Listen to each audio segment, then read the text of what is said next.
My name is Kesia King. I'm the owner of Chop Chop, a mobile salon and barbershop that provides multicultural beauty and grooming services for live events, luxury weddings, and mobile tours. I started my entrepreneurial journey 4 years ago, experiencing the highs of being on television, winning competitions, and signing major deals, to losing thousands in one day, selling my car for money and racking up thousands in debt. I'm sharing my journey and lessons learned to encourage, support, and prepare the next entrepreneur. I'm no expert, I'm not a millionaire, and I don't know everything. But what I do know is that there's so much more to life than working a 9 to 5. So watch as I explore the flip side.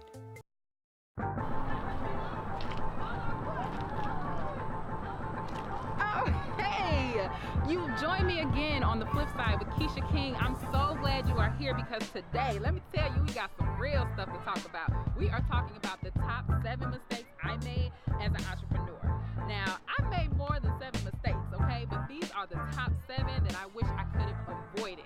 So I want to make sure I give you all the information to help you navigate more easily through some of those roadblocks you're going to face. So, what was the first mistake I made? Well, I was a little too eager to get an investor. So I found a guy who was really interested in the business concept and he was ready to invest. And we went through with lawyers, we drew up a contract, he signed a letter of intent, which I thought that meant we were good to go. But what I also did was I started trying to prepare everything, my business license, my articles of incorporation, and I put his name on everything because I thought he was going to be my partner. Well, a month went by, 2 months went by, and guess what? No money in the account, okay? So now I realized he wasn't going to be able to invest like he said he was, but I had all his information on my articles of incorporation and on my business license. So that meant I couldn't open an account, like a checking account. I couldn't get my salon license without having him present or without having him sign. That was so frustrating, guys, because I had to then go back and pay money to get him removed from the articles of incorporation just so I could get my salon license. So point here is just make sure you're not too eager to, sign a contract until you have all the details ironed out first. Were you ready, folks? Oh, surprise! Guess what? That's how I felt when I signed a multi-term contract, and I thought that it was a contract that I could actually terminate at any time. That was definitely a surprise. And that brings me to my next mistake, costly mistake, is signing a contract without really understanding the terms, okay? I did not understand that I was going to be doing advertising for a year. The biggest thing with starting a business is you never know things that are going to change. Your target audience could change, your concept could change a little bit, so you do not want to be stuck in a multi-year or an annual contract because something may not work for 3 or 4 months and you want to just cancel it and be done and save your money and not waste it by paying for something that's not working. I realized probably about 5 months in that I was stuck to an annual contract. Still kills me.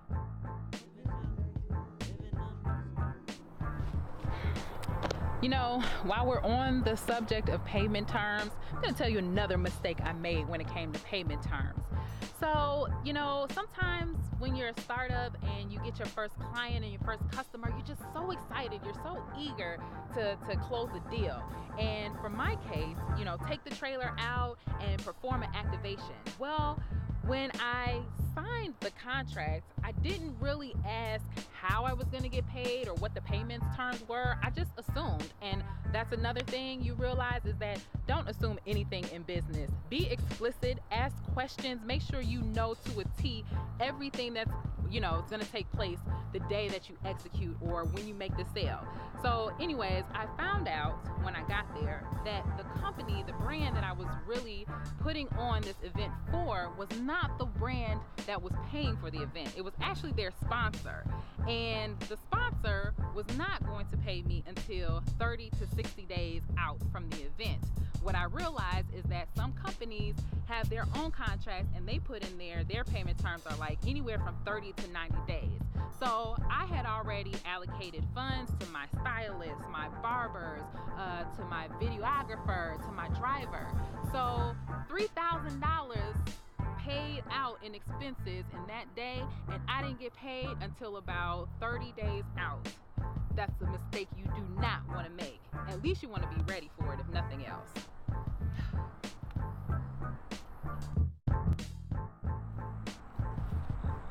All right, so are you guys ready for the kahuna? One of the biggest, costliest mistakes that I made starting up my business was not understanding taxes. Okay, I paid my taxes. That's not the issue here. Now, with the trailer that I have, the Salon trailer, I bought it out of state. What I didn't know is that when you pay for everything for your vehicle and for your trailer out of state, you actually still have to pay taxes once you get back home to where you're going to buy your license plate and your stickers and all that good stuff. So I went into the DMV thinking I was gonna pay a cool $400 for some plates and stickers, but the lady at the counter nicely said, all right, $309.44. Oh, no problem. $309.44. No, $3,944, but some taxes. Okay, I was not ready for that mistake. So how do you overcome this? You gotta understand and break out everything. That's why it's so important to have a business plan. Because in the business plan, when you have your expenses and all your startup costs, that's something that I should have researched ahead of time. So just make sure that you have that business plan and you put everything in there so that you understand your startup costs and you won't be surprised with taxes like I was.